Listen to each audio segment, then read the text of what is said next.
Hello everyone, welcome back to the lecture series of GATE in Data Science and Artificial Intelligence.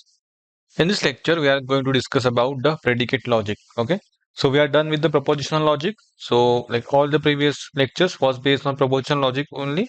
Now, in this video, we are going to discuss about the predicate logic. Okay, so why we are moving from propositional logic to predicate logic? What is the difference between proposition and predicate? We'll discuss all those things. Okay. So yeah, so we have seen that okay, it is 3 plus 2, it is equals to 5, it is a proposition. Even if I write 3 plus 3 equals to 5, still it is a proposition, but it is a false proposition, right? So proposition has either true or false value, right? Proposition must be true or false value, right? So these are the examples of proposition. But what about x plus 2 equals to 5? Okay, so x plus 2 equals to 5, is it a proposition or not? Okay, so can I say it is true or false?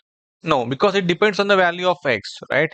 Because it has a variable x in it, we cannot say it is true or false, right? So we cannot say it is a proposition or not.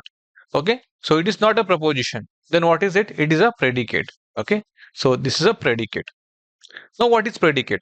Now, predicate is a function, right? Predicate is a function. It takes some variable as arguments. Okay, like for example, I can write it as P of x equals to, is equivalent to x plus 2 equals to 5, right? So this is basically a function, right? So it takes some argument s or x as arguments. It returns either true or false, but not both, right?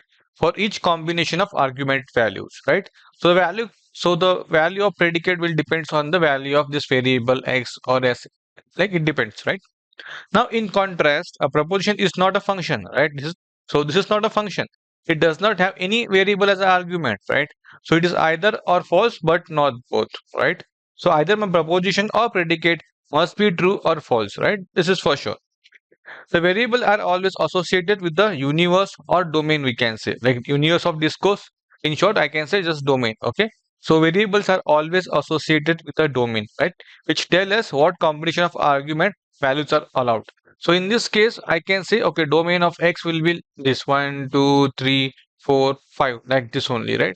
So this is basically a domain. I cannot consider the value of x other than this. I can other than this particular domain. I cannot consider x equals to 6 because 6 is not present in my particular domain, right? So I cannot consider x equals to 6 here. So the variables are always associated with a domain. Okay.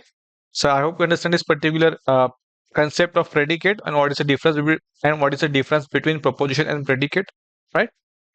Now suppose P of x is a predicate, okay, where the universe of discourse or we can say a domain for x is 1, 2, 3, right? Then P of x is not a proposition. Here P of x is not a proposition because there is a variable x. But at the moment if we put the value of x in it, that is P of 1, then it becomes a proposition. Okay. So very important point. P of x is a predicate, but the moment we put the value of x from a particular domain, so that will be a proposition. That is P of 1 is a proposition here. So in general, can I say a predicate is not a proposition, but when you assign values to its all argument variables, you get the proposition. Okay. So in general, predicate is not a proposition, but you assign a value to all the arguments, then we can say, then we will get the proposition. Okay. Here you can see. Now let us discuss few examples. So here you can see p x comma y. Of course, right? So there are two variables x and y. So this is called as a predicate because we don't know, right, for which value of x and y it is true or false, right? So it has a variable x and y. Okay, but the universe of discourse, that is domain, is for x is 1, 2, 3, and for y is 4, 5, 6. Okay, so this is basically domain of x. So x can take only these three values, y can take only these three values, right? So for example, if I say p1 comma 4, okay, so 1 is present in the domain of x, 4 is also present in the domain of y, then I can say 1 plus 2 equals to 4, but it is a proposition, but it is a false statement, right? This is not a correct one. 1 plus 2 is not equals to 4, but it is a proposition, right? It is a false proposition. And same here I can say, okay, so like x equals to 2, y equals to 4, right? So what I will get here, 2 plus 2 equals to 4. Yes, it is a proposition, but it is a true proposition because now this statement is true, right? So this is a true proposition. Now what about p 2 comma 3. So 2 is in my domain of x, but 3 is not present in my domain of y. Here you can see, right? So this is meaningless, right? So it is not valid for this particular function, right? Because 3 is not in the specific universe of discourse of y. It is not domain in the y. So we cannot say it is a so in this case we cannot say it is proposition or predicate. Okay, so it is meaningless. It is neither proposition nor predicate. Okay, because the value of y should be from the this domain itself. That's it.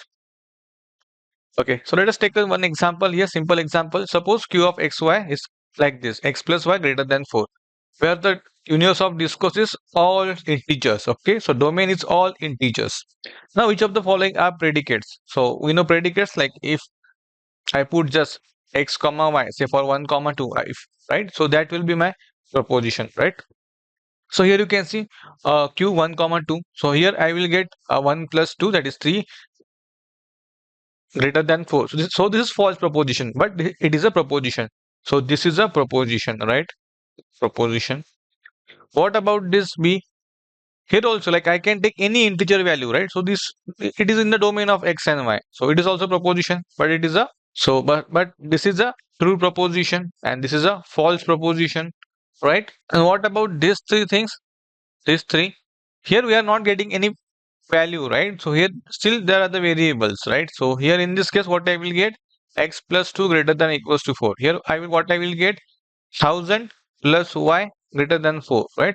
So this all are the proposition. Okay, sorry, not proposition. This is the predicate. Okay, these two are the predicate, and this is also predicate. So these three are a predicate, and these two are proposition. Okay, so I hope you understand the difference between predicates and proposition here by this example, right? Okay, so what we do, we have something called quantifiers. So there is two quantifiers. First one is universal quantifiers and second one is existential quantifiers. Along with these quantifiers, we also use the operators. Okay, so this is operators what we have discussed in the propositional logic. Same operators we use in the predicate logic also, like not, and, or, implies, if and only if, right? So all these things we also use in the predicate logic, but along with it we also use a quantifier, that is universal quantifier, and there exists quantifier. So we'll discuss that what is it. So universal quantification is another way of converting a predicate into a proposition, right? So for example, suppose P of X is a predicate on some universe of discourse. So it basically it means domain. Okay, so this is domain, right? So universal quantification of P of X is the proposition, right? When P of X is true for all X in the universe of discourse. So when this P of X will become a proposition, when P of X is true for all X in the universe of discourse for this particular domain, if that P of X is true, then I can say it is a proposition, right? So we can write like this. So this is a symbol of for all. So this is symbol of for all. Okay. So basically it is a universal quantifier. Universal quantifier. Okay. So this is a symbol for all. Please remember. Okay. Now we write like this: for all x, p of x must be 2. Like, and we can say like this: for all x, p of x is there, right? Now here you can see for all x, p of x is true if p of x is true for every single x, right? For all x, p of x is false if there is an x for which p of x is false. Okay, so I hope you got the concept of universal quantifier. So just remember this is a symbol for we use and it is called as for all. Okay, we'll discuss in detail. So this is one example. Okay, we have p of x, x plus 2 equals to 5 in the universe of discourse, that is domain is 1, 2, 3, right? So for all x, p of x means for all x in this particular domain. For all x in this particular domain, if I put x equals to 1, it is equal to no. If I put x equals to 2, it is equal no. 3 equals to, if I put x equals to 3, yes, it is equal. So in other words, I can say these are the propositions, right? Which is false, right? So these are the proposition. Okay, only this is true, right? 3 plus 5 equals to 2. This is true, but these two are the false proposition, right? So it is a proposition. So we can represent this predicate as like this: for all x in P of x. So for all x in particular domain for this particular P of x, right? One more example. Say for example, we have a of x is x equals to 1, b of x is x greater than 2, c of x is x less than 2, and this is the domain of x 1, 2, 3. Right? Now, how to read this particular thing? It is true or false. Like for all x. So for all the value of x in this particular domain 1, 2, 3, c of x implies a of x. Okay. So what is the truth table of this? C of x implies a of x here, right? So I can say what is P implies Q, truth table of P implies Q here, right? So I know when P is true, then Q must be true, right? So when this C of x will become true, C of x will become true when the value of x will be 1 and 2, right? But for value of this 3, because we need to check for all the value of x in this particular domain. So this is basically true for this specific thing 1 and 2. But what about when x equals to 3? So 3 is less than 2? No, for this specific condition it is not satisfying my condition, so I can say it is false, right? Because what is P implies Q. If P is true, then Q is must be true, right? This is what a truth table of P implies Q is, right?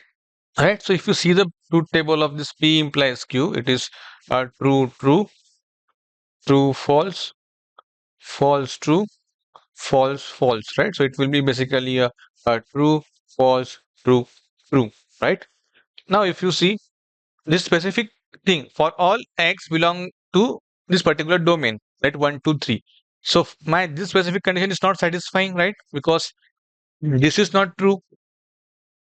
So I'm not getting a true value here, right?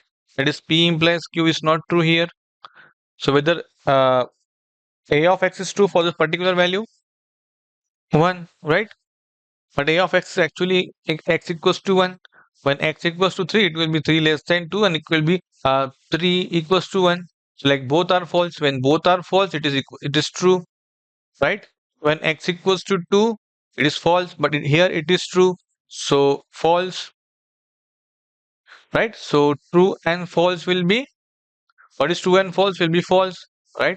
So here for one condition it is true, for other condition it is false, right? So we can say this is a false proposition, right? Now what about this? For all value of x, cx or b of x, right? So if you remember P or Q, there's only one condition when this both are false. That is basically when P is false and Q is also false, then we can say it is false. So for all value of x in this particular domain, what is C of x when x equals to 1? True, right? And what is V of x? It is false. So still it will be true because false or true, it is true. What now for 2, x equals to 2? Yes, it is true. This is also true because it is not equal to. So this is false, right? And this is true. So true or false? That is true. What about x equals to 3? Right? 3 is greater than 2? Yes, it is true. And what about this? It is false. So true and false is basically a true itself, right? So for all the value of x equals to 1, 2, 3, we are getting the value of true here, right? So then only we can say it is true, right? So I hope you understand this particular example. Try to solve by your own, okay? But you should know this particular truth table for this, okay? When this will be true and when this will become false, right? But it is for all the value of x in this particular domain, okay? I hope you understand the example. Now let's discuss about existential quantifiers. So it is denoted by like this existential quantifiers. So existential quantification is another way of converting a predicate into a proposition, right? Suppose P of x is predicate on some universe of discourse, it is some domain, right? The existential quantifier of P of x is a proposition if P of x is true for some x. So here we can say exist means for some, that is for all, and here you can say existential means for some, or you can say there exist one value, there exist one variable, so we can say for some values, right? So P of x is true for some of x in the universe of discourse, right? So we write there exists x P of x and say there exists x P of x, right? This is how we can say. So when there exists P of x is true, if P of x is true for any x, Right? For any even single value of x, if it is true, then we can say it is true because it is there exists, right? Not in the case of for all. In the case of for all the value of x, this must be true. But for this, in this case, p of x must be true for any value of x, right? Same thing here. There exists x, p of x is false if it is for every x, p of x is false, right? So we'll discuss with the help of one example. So let us discuss this example. We have p of x, that is x plus 2 equals to 5, and the domain is 1, 2, 3. Same we have discussed in the previous slides also. Now there exists p of x means for some x in this particular domain, x plus 2 is not equal to 2 or not equal to 5, right? So in other words, we can say 1 plus 2 equal to 5 or 2 plus 2 equals to 5 or 3 plus 2 equals to 5, which is true, right? Which is true, right? Because here you can see for this case it is true, so I can say for all the cases it is true because it should be there exists. So for some value of this particular domain there must be true. So here you can see or if it is satisfied for only one domain, then I can say it is true, so it is a proposition, right? But if you observe in this case, you can say this is false because this is only true but these are false value, right? So I can say this is false because for all value of x this condition is not satisfying, that's why it is false proposition. But here in this case, only for this specific value my proposition is getting satisfied, but it is there exist for any value of x. If this condition is satisfied, then I can say there exists p of x is true, right? So this is also proposition, right? So I hope you understand the difference between there exist and for all.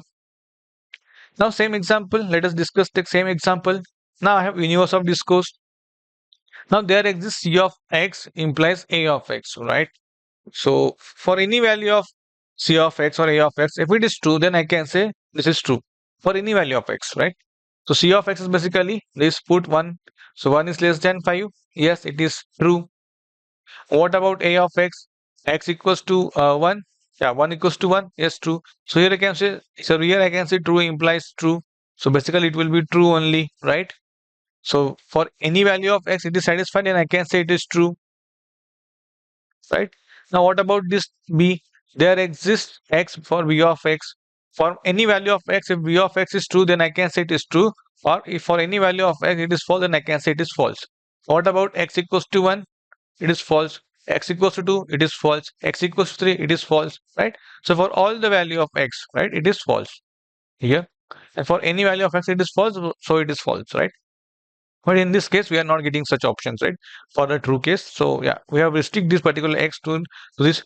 We have restricted this specific function to this domain, right? So it is false. Okay, I hope you understand this particular example. Now, what is quantifier negation here? So we have discussed quantifier, that is for all and there exists. And we have something called negation also here, right? We'll discuss that. Consider the following two proposition. The first one is not every UB student majors in computer science. Like not every student majors in computer science. Just remove this not. Now read the sentence. Every UB student majors in computer science, right? Like for all the value of x, this d of x is true. Like for x belonging to student, d of x is a computer science student, right? But at the moment we put not, we have to put negation symbol here, that is negation, right? So this is what not every UB student major in computer science. Now what about this? There exists UB student who does not major in computer science, right? Same thing, like both are the same sentence, right? Same meaning we can infer, right? So there exists x, and then there is a negation of d of x. So it is equivalent to this. There is UB student who does not major in computer science. Like both the statements are same only, right? So thus these two statements have same meaning. Yes, both have the same meaning. Now consider one more example here. There is no UB student living in Emerest, right? So here you can see no means negation will be there, right? If you remove no, then for for any value of x, like for any value of x, a of x must be true, right? But if you put negation, then there is no student living in Emerest. Now every UB student lives in town other than Emerest. So every student means for all value of x belonging to a student UB, okay? So it lives in MRS. So like here you can see negation symbol other than MRS. So both are the same statement, right? Yes. So in short, what I can conclude from this, what I can say. So quantifier negation in general, we can have negation of this for all x p of x is equivalent to there exists x negation of p of x. Negation of there exists x for p of x is equals to for all x negation of p of x, right? So if we just replace, if we just switch there exists to all and for all to there exists and move the negation side to inside, then we can say both are equivalent. Okay. So this is what you have to remember. Okay. This is important thing. So whatever we have discussed in the previous slide, those examples, it is for this thing only, right? So these two are equivalent. Just keep a note of this. Okay. So this is about the quantifier negation. Now, what is nested negation? What is nested quantifiers? Right? Like sometimes we have more complicated logical formulas that require nested quantifiers. So nested means one quantifier scope contains another quantifier. So we are using for all there exists together or more than for all is there, right? So we'll discuss that. So here you can see for all x, for all y, there is p of x equals to true. So if p of x equals to true for all x and y, yes. Here you can see for all x, there exists y, p of x is true. If there any x there exists such that p of x is true, yes. There exists x there for all y such that p of x is true. So same thing, there exists x such that p of x is true for all y. And here you can see there exists x and there exists y such that p of x is true. This is how we can read this particular sentences, that is nested quantifiers. Okay. So please keep a note of this. A simple question can be asked. We are not going into a detail of this predicate logic because it will be a more complex thing. So we are just focusing on the gate level. So basic questions you can expect from this particular topic. So that will be enough, and that anyway we are going to cover. Okay. So that's it. Now does the order matters? So here if you see, I just mentioned for all there exists y. Can I mention there exists y for all? Okay, if I just switch these specific things, so can it will give me the same meaning? Let us discuss that. So let the universe of discourse be pairs of real numbers, that is domain. Now what I am saying, for all x there exists y such that y is greater than x equals equivalent to true. Like for all x, is it so? Like if I just keep y is greater than x, for all value of x there exists y such that it will be true. But right, can I say like this? Yes, because if I keep any value of x, say for example, uh, for example 10, right? 10. For the value of x equals to 10, there exists some y, that is 11, which is greater than x. So this is true, right? There exists some number 12 which is greater than x, that is also true. But what if I can say there exists y for all, there exists y for all x such that this is true? So can I say like this? Now in this case you just see there exists y, there exists y. Okay, so there exists y, so for example 12 in this case. Now this is true for all the value of x. No, it is true only when the 12 is less than 2. I cannot say like this, right? So that is 17, right? In this case, then in this case it will be false. So for all the value of x, this expression is not true. Okay, 12 is greater than x. For all the value of x, it is not true, right? So if I write like this, 12 greater than x, so for all the value of x, it is not true. But if I write y greater than 10, so there exists some y. So there exists any y for this, for that specific value, this condition will be true. Yes. So in this case, it is true and it is false. So my order matters. Okay. So in general, just go through it. So that will be enough. Like for x, for all y, there exists p of x. So it is equivalent to if and only if for y and for x, p of x is equals to 2, right? So there exists y, there exists x. So there exists x, there exists y such that p of x is true. If and only if there exists y, there exists x, p of x is true, right? In general, we can say like this.